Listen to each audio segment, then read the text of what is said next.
chat panels. So you'll have to be on top of when people join in. I'll just take your cue for when we start. No worries. So what can you see? You can see the chat and you can see your speaker notes and you can drive the slides. Yeah, so I can see the slides, I can see my speaker notes and just the chat window, but not the video. I'm just relying on that working and none of the usual other Zoom stuff. Sounds good. Hey, it worked. I can't remember how it worked the last time, but it seemed like I didn't need to ask for the slides to change and it was like you were anticipating it really well. I just wanted to say that was one of the I did notice with Aisling, I was mucking up a little bit. But I also noticed that Aisling's really good at triggering the next slide text. So I'll just wait for that trigger instead of second guessing, and I'll do the same for you. So worst case scenario, you just need to say next slide. Cool. But otherwise, I'll try and wait for the trigger. Thank you, Adam. Yeah. No worries. Bunurong people of the Kulin Nation. How do you say it, Adam? Bunurong. Bunurong. Wurundjeri and Bunurong. Or Wurundjeri. Wurundjeri. Wurundjeri. Yeah. Yep. Okay.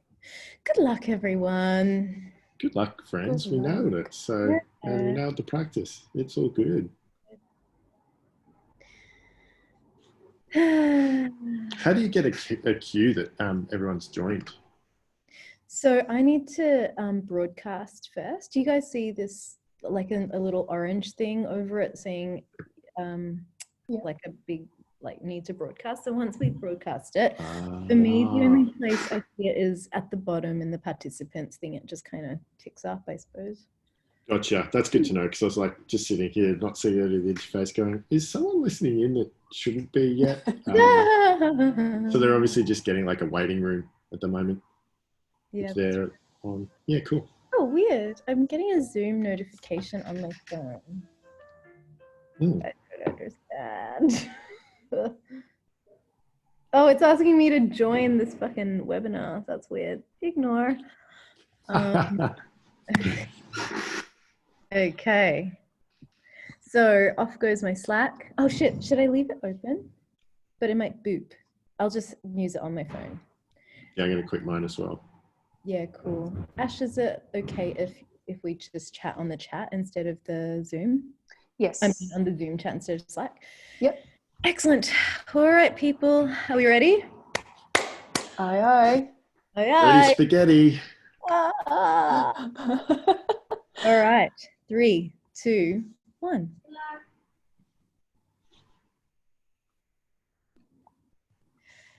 Hello, everyone. Welcome to Portable's webinar on remote design research, how to connect with your users and co-design online. Whilst we have some people starting to settle in and join us, we'll give it a couple of minutes and we'll start the introductions and the overview in a couple of minutes.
All right, hello and welcome. Thank you for joining us.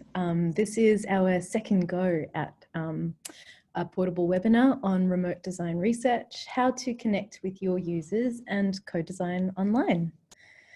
So we'll start with the introductions and an overview, and we'd like to begin today's meeting by acknowledging that we at Portable live and work on the lands of the Wurundjeri people and the Bunurong people of the Kulin Nation. We pay our respects to the elders past and present and emerging, and we extend our respects to those First Nations people who are joining us today. And personally, I grew up on Ngunnawal land in Canberra and called this home until I moved to Wurundjeri land to find a home here in Melbourne. It's become my home, and it's a place I'm grateful to return to whenever I venture out in the world, which is not very often these days. I'm going to briefly hand over to the panelists who are joining me. I'm Sarah Kaur, the Chief Strategy Officer at Portable, and I'll hand over to Aisling Costello to introduce herself. Hi everyone, I'm Aisling, originally hailing from Ireland. I'm a design strategist at Portable, and I am very excited to hear from you, the community, today on how you've been tackling some of the topics we're going to talk about. I'm going to pass over now to my friend and colleague, Adam. Hi everyone, thanks so much for joining us. I'm Adam Corcoran. I'm a senior design strategist at Portable. I'm really looking forward to sharing some of the things we've already learned. We've already learned things in the past week since the first webinar, and we're going to be continuing to learn and share what we learn as we go through this new time that we're all in. Thanks so much for the intros. Back to you, Sarah. Thank you, Adam. Thank you, Aisling. All right, so just a bit of housekeeping before we get into what the webinar is going to cover. Welcome to Zoom. It's our chosen platform for the webinar today. It's got a couple of features for most people who are in attendance. So you should be able to see, if you were one of the first 100 attendees, a Q&A and a chat panel. So we'll ask you to post any questions that you have and feel free to direct them to particular panelists via the Q&A window, and to use the chat window for comments, discussions, throwing things out there as you have observations about what's being presented, and it's really a space for community chat and discussion. So that's how we are going to be tackling Q&A and chat. As we go, we will be trying to answer Q&A as relevant by each of the panelists, but we also will try and reserve about 10 minutes at the end to tackle any of the Q&A questions that we haven't been able to get to within the course of the presentation. So on the next slide, skipping past, oh, excuse me. So we're currently in the introductions and overview, and then we start to see a whole list of Ps. So we are talking about really co-design online workshops. What is their purpose? How do we go about proposing that?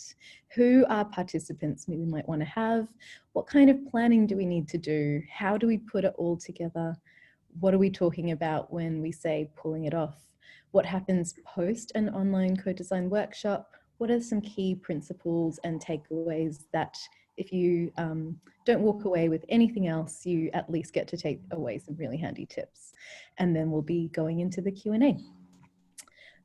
So on the next slide, just to reiterate for anyone who's just joined us, the Q&A panel is where to post questions, and the chat panel is where you can basically have an open discussion with everyone here. Okay, so what is this all about? Never before has the design world needed to pivot so responsively to remote ways of working. With the precautions of COVID-19 ruling out in-person gatherings for many workplaces, one of the more challenging activities will be conducting our beloved practice of co-design. Ever since the emergence of Google Ventures Design Sprint, we've been fine-tuning our workshop design facilitation skills to support the best experiences for participants gathered in a room like this one, around a desk often, creating paper prototypes and clustering around a sketch, and thinking about how to create a safe physical environment to bring the experiences of people with lived experience to the fore. So now I want to quickly think about what two terms mean to Portable, and invite you on the chat to comment whether you have the same or a different experience. But to us, Design research means the work of sitting in the problem space with empathy for the people we are designing for. We explore the experiences of people through a number of activities and techniques, and this usually leads us to uncover user needs and pain points for people, along with the potential opportunities for improvement. And by co-design, what we mean is a participatory approach to design that actively involves employees, business partners, customers, experts, and end users in the design process to help ensure that the result meets their needs and is usable. So what happens when the world as we know it shifts and designers now need to support co-creation activities with a really diverse range of humans online? In the next hour or 50 minutes or so, we will be covering some common co-design activities like journey mapping, prioritization, and ideation through the use of simple video interactions and some more sophisticated collaborative online tools. We'll be covering what the remote workshop means for the roles of a facilitator and some additional roles such as a tech support person. We'll be thinking about the cadence and the timing of activities and how to help participants build confidence to co-create with designers step by step in a video conferencing platform. We'll be thinking about how to recruit, screen, and prepare users to participate online before the workshop starts. We'll be touching on some inclusive design principles to adopt in the video conferencing environment and thinking about extra considerations such as the privacy of participants in an online setting. About Portable, so we are a company, we work out of Collingwood. Our mission is to seek out areas of social need and policy failure to create transformational change using research, design, and technology. There are about 45 of us, 9 producers, 20 researchers and designers, 14 developers, and 1 data scientist. Before moving on, I just wanted to touch on something called the SAMR model. So we're really talking about a shift and a transformation from a face-to-face default setting to an online one. And I wanted to introduce the SAMR model because it gives us a couple of layers in order as designers to interrogate what we're doing and whether we need to adopt a facsimile or a transformative approach to some of the activities we'll be undertaking. So Dr. Ruben Pundentara's SAMR model was developed for the education sector originally. It's a framework that incorporates 4 degrees to which technology can be integrated into a learning environment. It's particularly relevant, I think, as we face school closures in Australia. So, or blended learning environments indeed. So we consider this whenever we take on a project that involves educational technologies. And for that reason, we think it's quite important to talk about and think about during this webinar. So the point of the SAMR model is not always to aim for the redefinition stage, or R down the bottom. So not always to aim for that stage by default. It's more to acknowledge and work with the stage that you are realistically working in. So we'll illustrate this through thinking about the art of creating an essay. So we've got S for substitution, where technology directly replaces a really old school quill and paper with little functional change. So that would be using a pen. So pen becomes the technology that substitutes a quill and paper. Next, we've got A, augmentation. So this is where technology directly replaces the pen and paper with some functional change. So that would perhaps be a typewriter instead. We look at modification, or M, in the model, where a significant task redesign occurs through the technology. So this could be thought of as the word processor, complete with spell checks, automated referencing, and tables of content. And finally, redefinition is where tech provides new tasks that have never existed before. So that would be something like the collaborative cloud-based environment and document tools such as Google Docs, where co-writers can collaborate, give feedback, and share the writing more widely, all in real time. It's important to know that it's a relative concept, and the example that we talked about with a pen going to quill going to pen, going to a typewriter, going into a cloud document.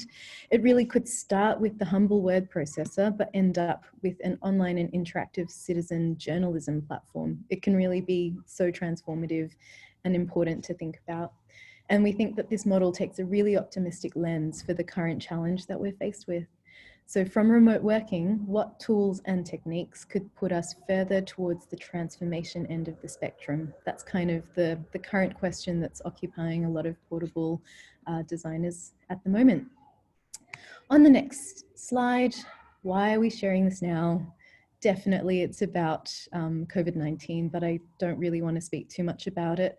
It definitely feels saturated through almost every interaction, but I wanted to acknowledge the profound impact that it's had on our professional ways of working and our social ways of being. There's a sense of urgency that we at Portable had to share this content with you now, with the community, even if it's a bit rough and ready. So this is a very cheeky look at Google's trend analysis. About a week or so ago, a trend exploration looking at the interest levels in search terms on remote design, online collaboration, video conference, and co-design.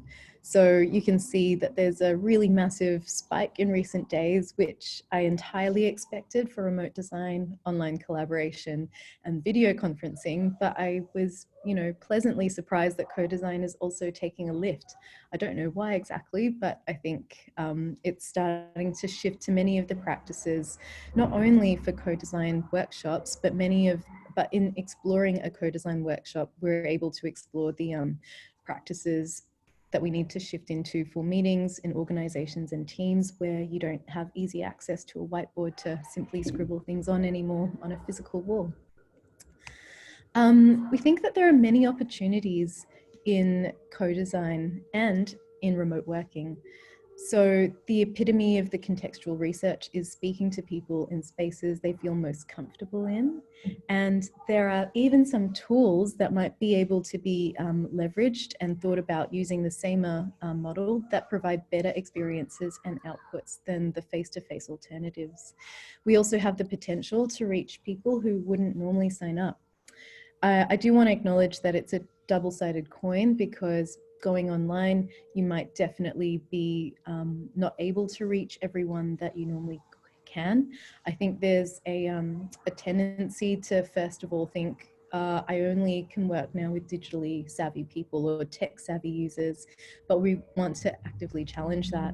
A couple of examples come to mind where about reaching people where we wouldn't normally, and making a safe space for them online. We know that young men discuss or don't like to discuss so-called embarrassing issues like premature balding or depression. By no means do we think of them as embarrassing, but young men can find it a lot easier to express themselves online in their home comforts with a facilitator who is responsive and empathetic. And people who are spread far from us geographically, people in regional areas, if we actually all go remote and participate remotely by default, that's a more democratic and probably better experience for all of them, rather than having to have a blended meeting where some participants are face-to-face and then those in remote areas are the only ones joining over video.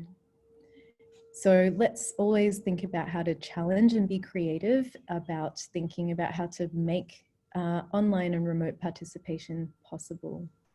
Another example that comes to mind, and that we were actually asked about in one of the questions sent prior to this starting, was about how to work with older Australians. So we do know from an ABC survey that 84% of Australians that are over the age of 75 have a smartphone, and they will check it at least once a day. And like many of us, they feel like it's a very central way to connect, and I wouldn't be surprised if that's especially true now during a period of social distancing. So how do we design a text-based co-design workshop and keep it structured to be an exchange of information, ideas, and stories that's purely based on text or emojis? So audio recordings, video recordings. We can think about some additional support questions like, do older Australians have someone who is more digitally literate in their household who could help them get set up, make things more comfortable, potentially hold the camera for them, or help them, type with the tiny keys that can be really hard for people who are losing mobility. Is remote potentially more suitable for people who use assistive technologies to access the internet with their computers, or the people who would usually never fill out a participant recruitment screener, but now they do because they're sitting out a 2-week quarantine period? It's nice to think that maybe a productive serotonin release as they dial in to talk to someone about their experiences could actually be really beneficial. So this is where we get to be, as designers, incredibly creative and resourceful so that we can include valuable experiences of users who may not appear accessible to us at first blush. I wanted to acknowledge that a lot of things will change a little bit, but there's a fair few things that really won't be changing too much. So things like getting the right people to do a co-design workshop with, figuring out the right level of engagement and how to design an appropriate supportive scaffolding experience for that, how to go from having a highly structured plan to loosening up and going with the flow during a workshop, and how to synthesize a wild variety of assets and discussion points. All of those things we practice now face-to-face and continue to practice online or remotely. And in putting this content together, we have very much relied on a report that Portable's releasing this week. It's called the Co-Design with Purpose report. And if you haven't already signed up to our newsletter, please sign up and receive this. The content in this webinar is actually going to be developed into a companion guide where this focuses very much on the general co-design with purpose. This additional content is going to be made available down the track to think about how it's delivered online. And so co-design with purpose. What is the purpose of the co-design workshop that you are planning right now? This, like many things, doesn't change. We want to make sure that you are very clearly able to articulate what you want out of it, what you want the participants to get out of it, and if you've got the opportunity to have participants tell you in advance so they can say what they'd like out of it, is even better. And of course, what your stakeholders want out of it. So let's be clear on the purpose before we go any further. And speaking of, excuse me, stakeholders, we really want to understand that this might be a new and a transition kind of stage that we're feeling. And so proposing the idea that you can move from a face-to-face to an online workshop might require some engagement with your stakeholders or your clients, and you want to be offering them confidence and assurance. If we flick to the next slide, we actually see a quote from one of our Portable producers, Angie. So she's really highlighting here that, that so far our interactions with stakeholders and clients have been very positive. They see it as a confident step in the right direction to deliver work. They do have questions about the logistics, the tools, how troubleshooting will work, and how recruitment works. And I think that there's a lot in this webinar that allows you to plan and put that forward in a really reassuring way for your stakeholders and propose making a shift to an online co-design workshop. So we now start to think about the participants. Who is going to be in the room, in the virtual room? Of course, we are going to have people with lived experience, or users or end users. So one really interesting thing to call into question is, are all of your users needed at the same workshop at exactly the same time? So I think it's really important to ask a central question, like, what is the experience that you as a facilitator or a designer want to bring participants together for and to experience?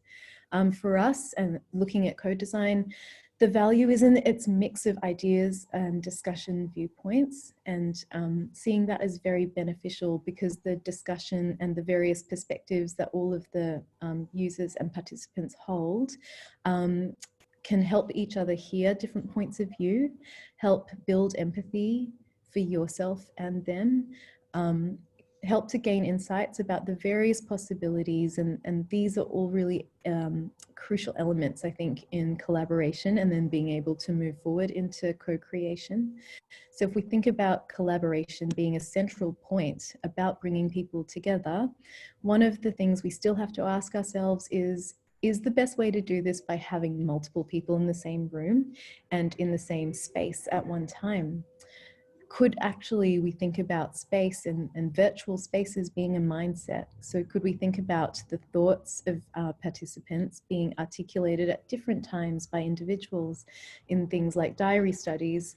And how can we actually encourage them to share those observations as they go about during a day, or responding to a prompt into a central hub? So something simple like WhatsApp or Messenger or a group email. This kind of mindset of having spaces that you work in throughout the day and publish to, this could be set up in advance of a group coming together in a workshop and could actually help to establish a sense of rapport.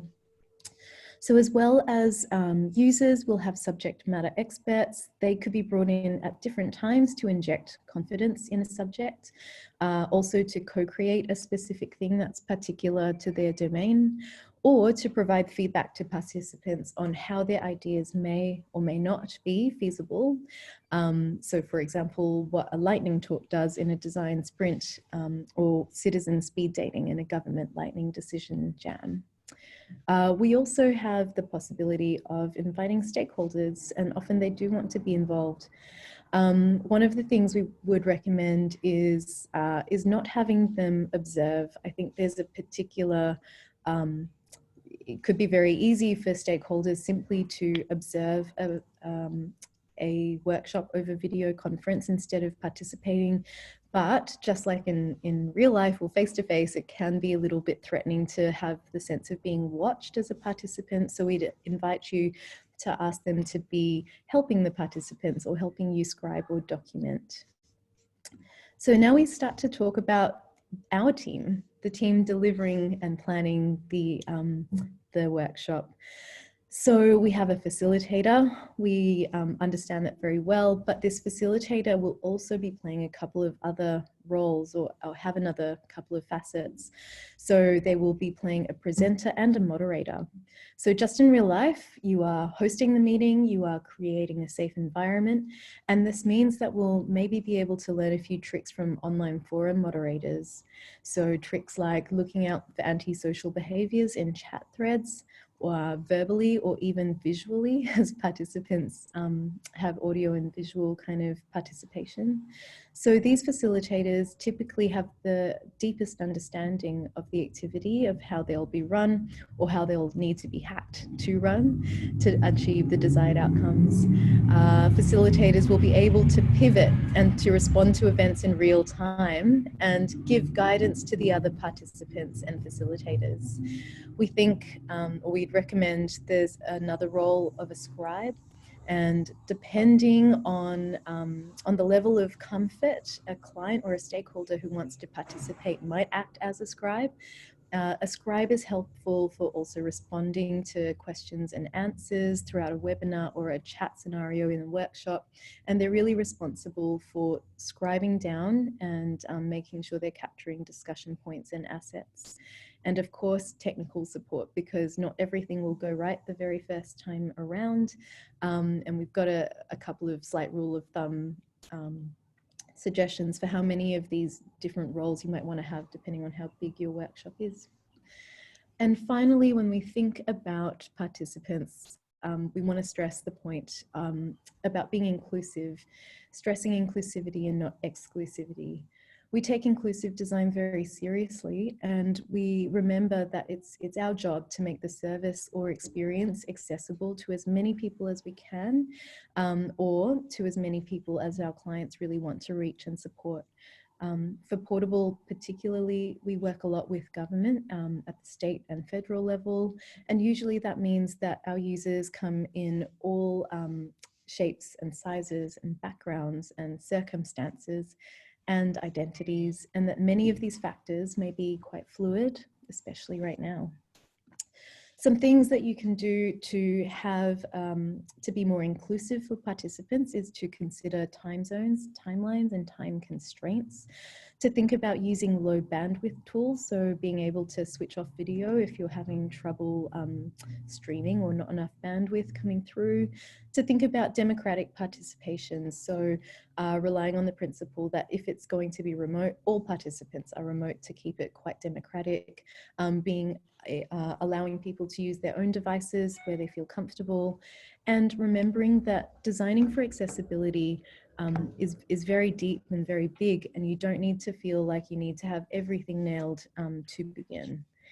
Some things on the next slide that we can do to be more accessible for participants, including allowing participants to work at their own pace within a time frame, being given very clear instructions on how to use tools in advance, and also check-ins by the facilitators or the scribe.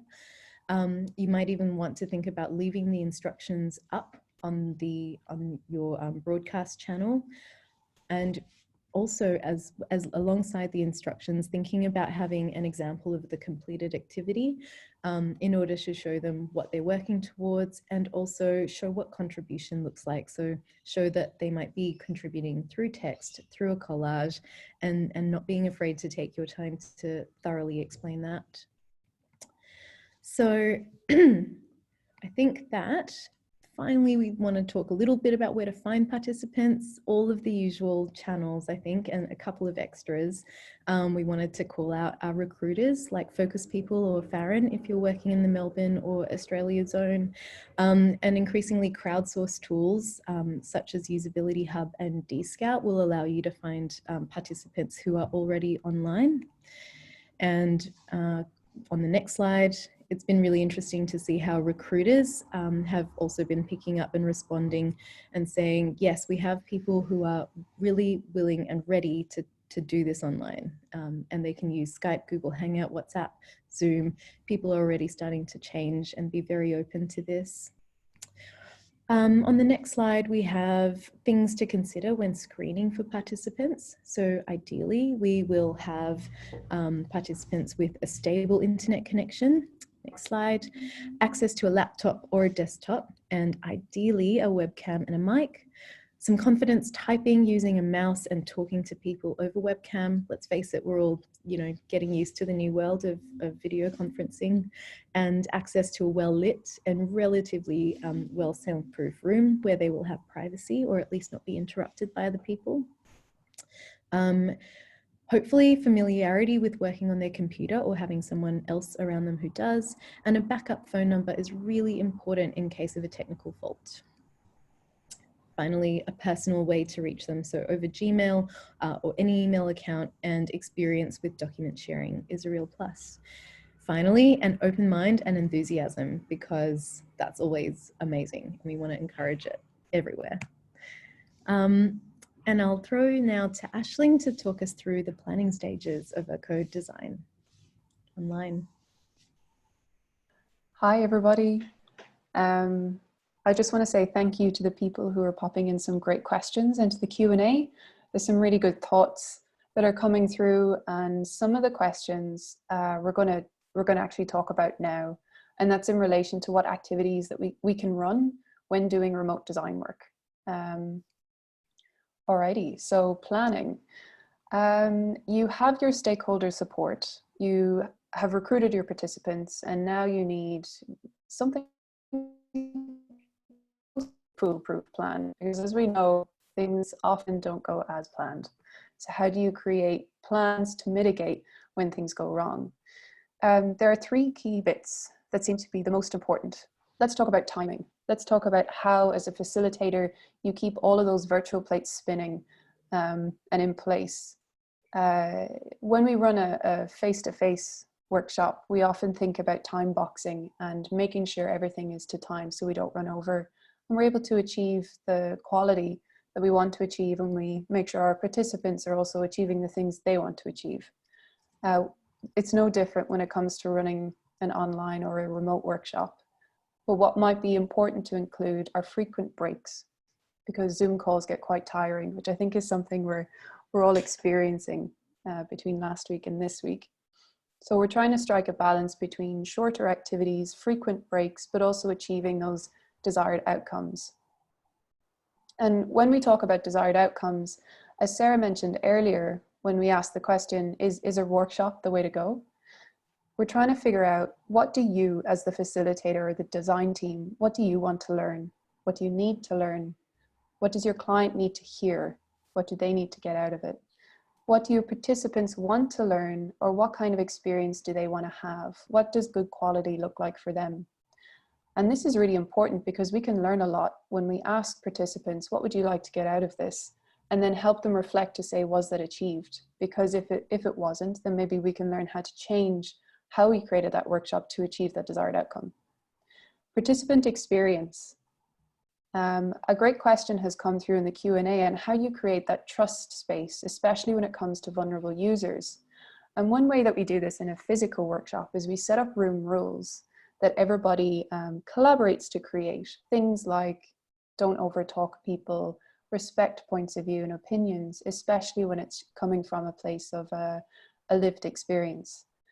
When we go online, we think of it as online etiquette. So when do you mute your mic and why? How do you allow your participants to co-author this? You build that timing into the workshop activities. When we think about tools, make sure everybody is comfortable and give them frequent reminders on how to use the tool, what the shortcuts are. And if tools are not your strength, if tech is not really your strength, that's quite okay. In fact, that's awesome. That means that as you learn, everybody will benefit. It might be good to bring that tech facilitator in so they understand what activities you're trying to run and they have their backup plans and their instructions written. But also don't be afraid to test it with your peers, your partner, your parents. Practice makes perfect, but we're never really going to get to perfect. Again, near foolproof plan. Activities, give clear instructions. You might need to give them again and again. You might need to verbalize them. You might need to post them into the chat on a list of 1 to 10. You might need to have them visible on screen at all times. Everybody learns in a different way, and that's okay. Also show what finish looks like, show what contribution looks like. The here's one I baked earlier approach works really, really well. On the next slide, we've got an example of a timeline or a checklist of activities to communicate to the client all of the effort involved to get from, hey guys, we've had this great idea, we're going to do this remotely, or we need to do this remotely, to high five with the client because the workshop is done. And we're also indicating here who is responsible for what. What is the designer creating? What is the client reviewing and sharing? When we think about common co-design activities and how we might facilitate them online, it's really important to remember, as we have a chat about these, that we've split them into 2 groups. One is the basic, and it's not quite just that it's maybe a common tool, but that it's handy for participants who have nearly no experience with a tool or an activity. As designers, as working professionals in our different areas of expertise, we often get hung up on our specific languages that can be quite technical. When we talk about basic tools, it's about understanding what our participants are already using and how we can bring our activities into those tools. When we talk about advanced, this is handy for participants who are comfortable with a similar tool or activity. Take, for example, business analysts who might be part of your stakeholder group, the client group that you're liaising with. They might be comfortable with a tool like Visio, where they create their business process diagrams. And as a designer, I can look at that tool and say, oh, I could build a journey map in that. So maybe I can get a business analyst to use that tool, but bring my activity into their area of expertise. So what do we usually do when we want to understand a user's experience with a product or service? Maybe one of the first things that comes to mind is the journey map. And a journey map can take many flavors. It can map the past, it can uncover the present, or it can help us chart the future. And this is the future of a user's experience with a product or a service or an entire landscape offered by an organization. Our list of basic tools here leverages things that are open source or easy to access. But for some organizations, they might prefer to use the tools that they consider to have less that they consider to be secure or that align with their data security strategy. If that's the case, that's quite all right. Just learn to understand what the tools are, why they're in place, why there are restrictions, and then fit your activities to their constraints. Here in our image, you can see that we've actually created a journey map with common horizontals and common verticals in Google Sheets, which I think prior to going remote, we might have thought was a nightmare.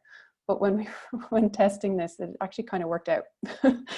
On the next slide, we can see some advanced tools. And here we have some common design culprits. We have Mural, Miro, Lucidchart, and as I mentioned earlier, we have Visio. The example that I have on screen is actually the Miro template for a typical journey map with some of the verticals removed. And this is showing that it's quite easy to pick up the tool and use some existing templates. Another way that you can begin to understand users' experience with a product or service is to use an empathy mapping exercise. And an empathy map helps us understand user needs and also how users might interact with a product or service.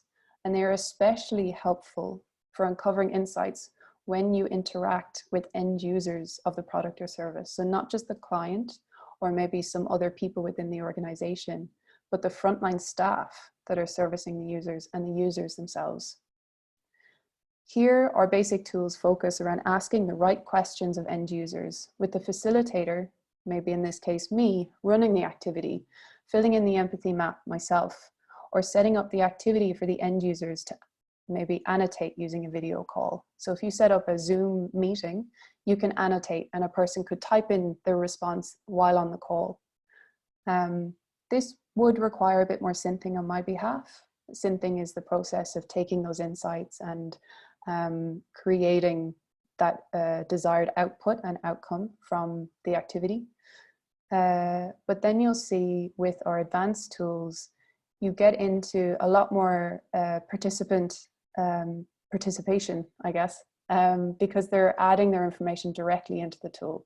And here I've added a screenshot of what Visio looks like. It's kind of like a whiteboard, but everything tends to stick to the grid. So you have less vector artwork that you would have with something like Miro or Mural.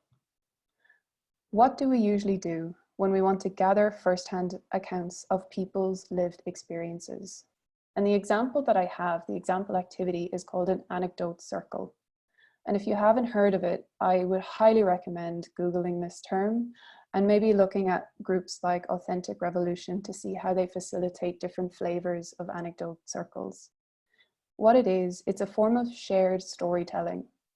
So people gather together and a facilitator like myself might ask a question that would prompt people within the circle to speak from a place of lived experience. So a good example is when we ran this with a group of vulnerable users who are all from a category that we would call older people or older persons.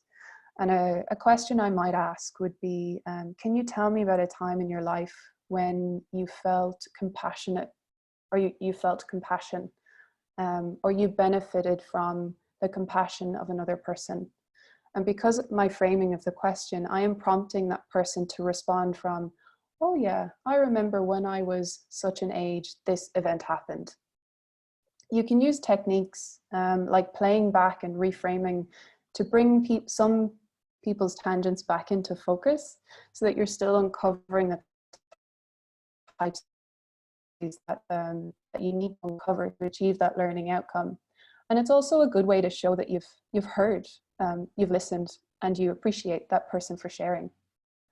If anybody has any questions about anecdote circles or any of the activities or tools so far, please feel free to pop them into the chat or the QA channel. Alrighty. What do we want to do when we want to collaborate with clients to identify and prioritize the challenges that they face? And how do we do this remotely? One of the first activities that came to mind for this is a lightning decision jam, which is based on the service design jam process. And a lightning decision jam can be as short as maybe 10 steps to as long as 30 different steps. And this is a process of identifying challenges that the client faces, creating or reshaping them or reframing them into design challenges, identifying and prioritizing ways to solve that design challenge, and then creating solutions and steps. The end result is typically a backlog of design challenges to tackle, steps to achieve or resolve those challenges, and examples of solutions, all with about 1 to 3 examples prioritized into a roadmap or timeline. And there's a couple of ways this can be done. A basic way to do this is to have quite a clear outlined set of slides that you would screen share across a Zoom call like today. But if you see on the advanced tools, I'm highlighting our usual culprits, but Miro has an excellent guide and they've created some templates that you can use as well. Alrighty. On our next slide, Adam catching up. Oh yes, I'm just going to highlight on the previous slide, Adam. When you're using Miro, Miro have created a new setting for people with global access to be able to edit a Miro board. It is in beta testing, but I can confirm that the can comment access is really helpful. It means that people don't have to log in and create an account and pay for an account or anything like that. They can just get straight into the tool. And that's been really helpful when running it with external participants or customers. So what do we usually do when we want to learn how people sort and navigate information? So for some people, this might bring to mind information architecture, which is a key part of content creation and the structure of a prototype or product or service. And there's 2 activities that you can do, and they're often really helpful when you run one after the other. The first one is a card sort, and the second one is a tree test. And the basic tools that we have here were actually recommendations from our last webinar, where somebody dialing in had used spreadsheets because they are more accessible for people using assistive technologies. Rather than, as you'll see later, we talk about our advanced tools, not all of which are accessible for people who are using assistive technologies like a screen reader. A card sort can be run in one of 2 ways. You've got an open sort, where you give people a big list of terminology. Think of them as maybe menu items or headlines in a newspaper. And you ask people to group them into logical categories. And then they give that category a name. Well, in a closed card sort, you've pre-created the categories as wee buckets. And then everybody needs to drag and drop each of those line items into a bucket. It helps us understand how people categorize information. And then a tree test is an activity that you can run so that you can understand how people navigate those buckets. So you'll see on the advanced tools list, we're recommending Optimal Sort and Tree Jack. Both are by a company called Optimal Workshop, which has some really, really good tutorials on how to use their tech. And it's web-based, so it's set up for remote working. And also they have some really helpful analytics that you can use to understand how people sorted and how people parsed information. Thank you, Aisling. Oh, sorry to cut you off. I've just realized that in the interest of time, we might now throw to Adam to take us through putting it together, pulling it together, and then post.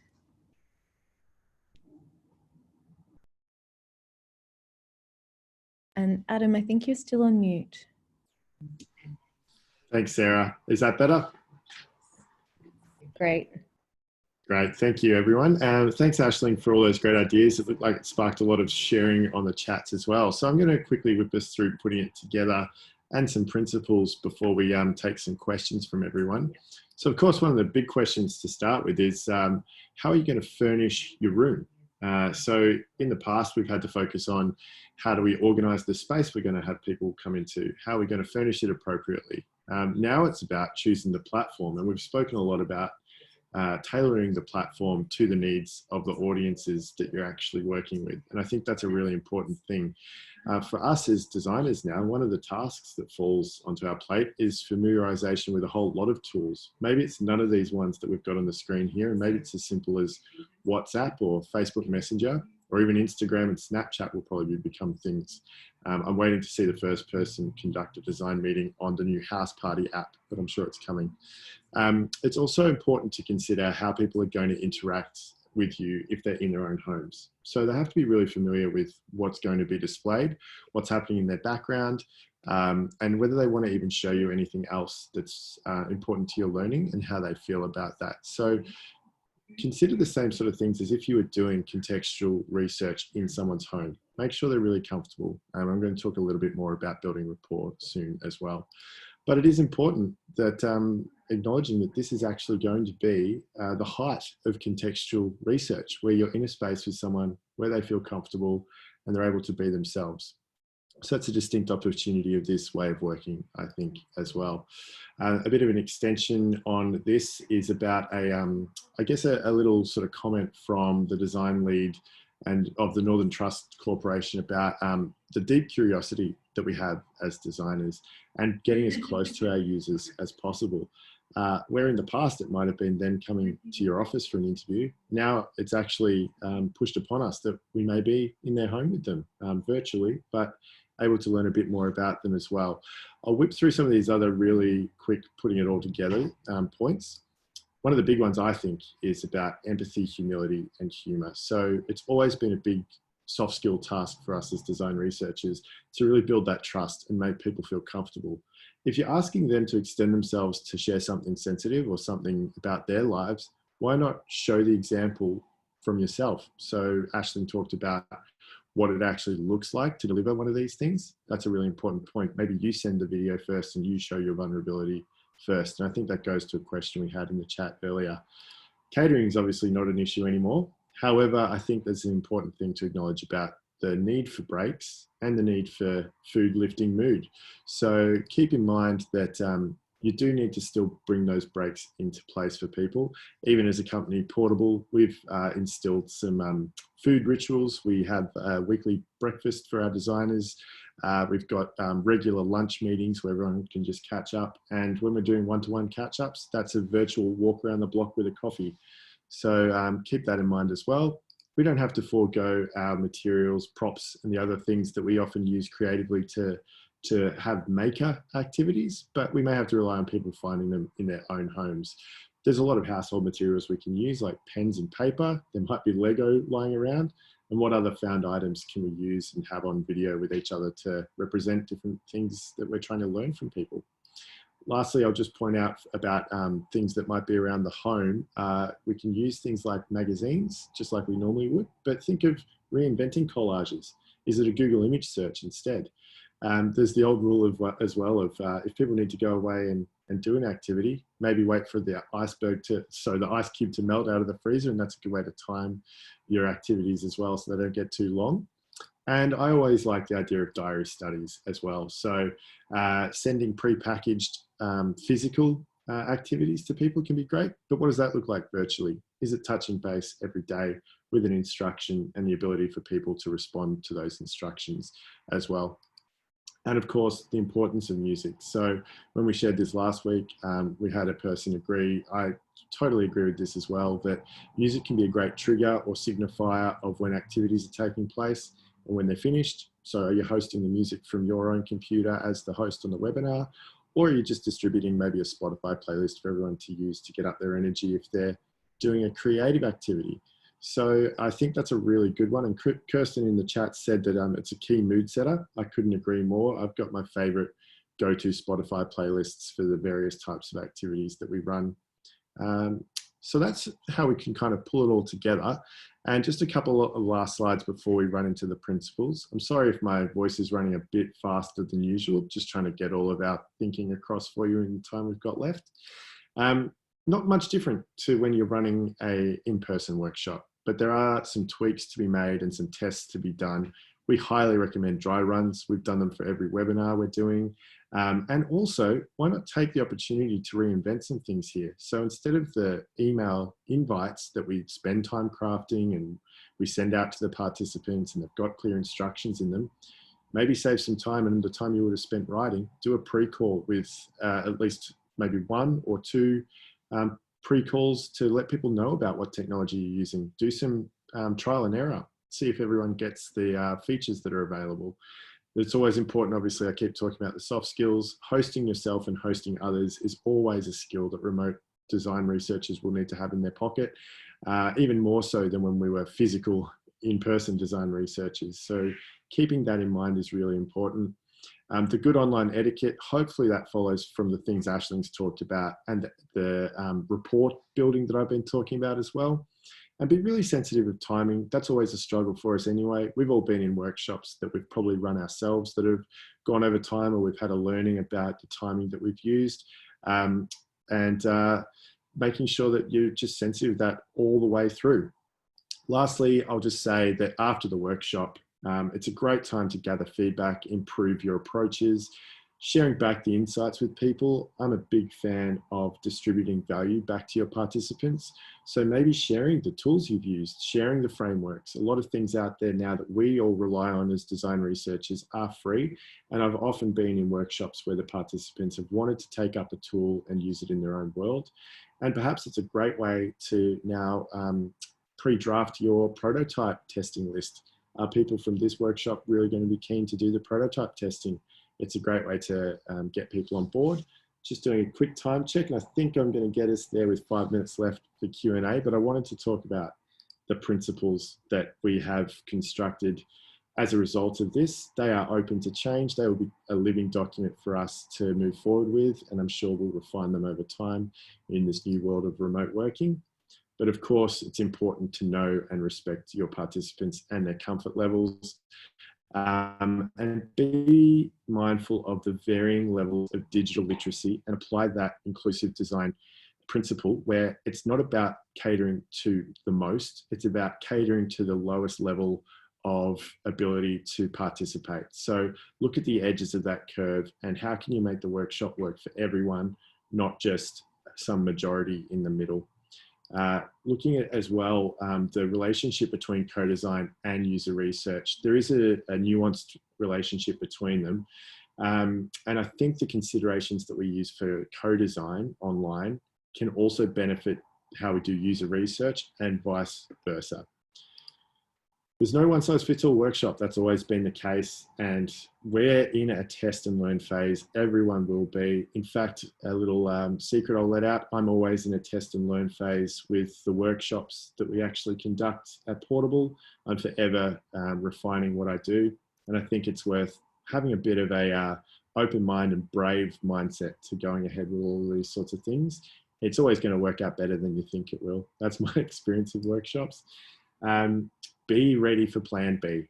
So don't design for the happy path. We hear that all the time in our actual design work. Design for the path that may not be the one you want to take, because you will have to have a backup plan, and technology is generally unpredictable. So make sure you've got something to keep your users engaged. And obviously collaboration is a big point here. So the language of social distancing, picking up on that, can sometimes hint the wrong things to people. Make sure that your workshop is collaborative as possible, and the activities that you're putting forth are able to be shared around so everyone feels like they're part of a team. And also, how do we do the, I think we've ended up with the wrong slide in here. I'll skip that one. Continuously reflect and iterate, obviously really important. I've talked to that already. Let's improve this all together. Share back to us. We'll continue sharing with you how you're going running these workshops as well. So a quote to finish with here. Whilst co-design is a well and truly established field of practice, it's still also incredibly fertile ground for innovation. Now, that was written before the current reality that we find ourselves in, and it's even more true now. In fact, we're probably used to innovating all the time as design researchers and co-designers. So now is the time to take brave steps forward and improve everything we're doing. And I really sincerely believe we're going to create some tools that will be permanent tools that will work through after this current phase of the way we're working has concluded. So thank you everyone for joining us. I'll hand back to Sarah now. We might host some last Q&As before the time wraps up. Yeah, absolutely. Thank you, Adam. Thank you, Aisling. And so we've been going through a few of the Q&As posted to us. Might just really quickly speak through a few of them. So we were asked about best collaboration tools for remote designing, and I think at some point it was targeted about UI tools. We didn't quite get to dive into it here, but we're thinking we've got 3 recommendations for you for UI tools for remote design collaboration.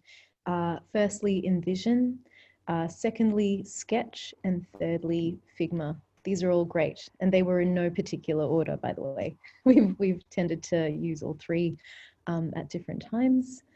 For everyone who's signing off, thank you very much for joining us and for all the comments along the way, and also acknowledging that Figma for the win. It's a bit of a Figma fan in the audience too, maybe.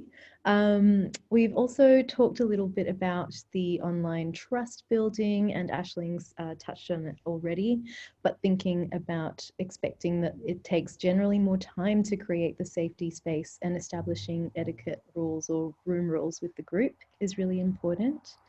We had a question from Melanie speaking to the length of co-design sessions when we move them online, assuming that people have lower concentration spans. What can we do? Could we split them out?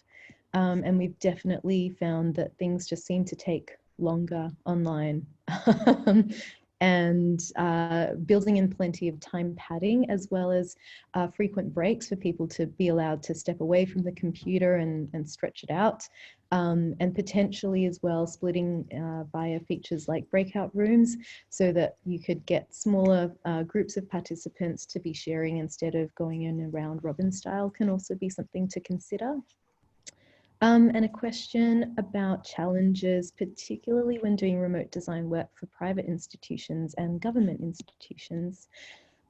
Everyone at the moment is having to transition very quickly into new ways of working. And so I think it's all about us as designers being resourceful and providing reassurance and confidence wherever we can, to say, hey, it's no worries, remote design might be the reality for the moment. So here's exactly what we plan to do. Here's how we plan to recruit people. Would you like me to walk you through one of the tools that we're actually planning on using?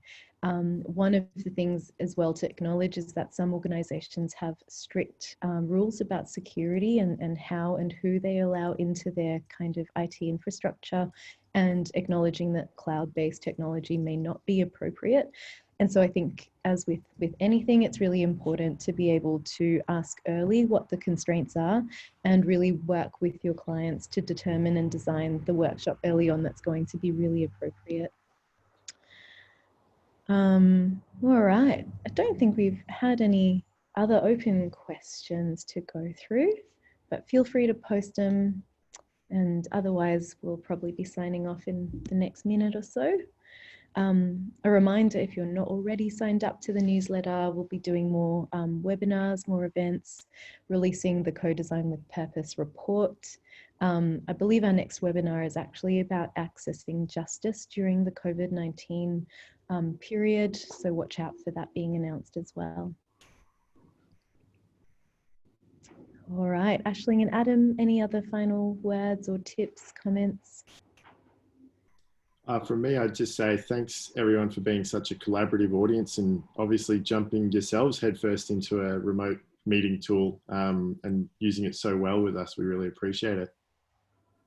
Yeah, to echo what Adam has said, there's been so many helpful hints and tips added via the chat and the QA and follow-ups from people. And it's so good that this is a community initiative, that everybody's contributing. I think that's really important, that we support each other and support the community with what we're learning and share back. So thank you, everyone. Yeah, thank you. And yes, true, maybe a lunchtime webinar is a good suggestion for the next one. All right, thank you very much. Stay safe out there. I heard a really great tip about not calling it social distancing, but calling it distance socializing. And I wanted to say, yes, let's do more distance socializing and treat ourselves well, and not become too isolated. So signing off for now. Thank you, everyone. Thank you, Ashley. Bye, everyone. Bye, everybody. Take care. Thanks, Sarah. Thanks, Ashley.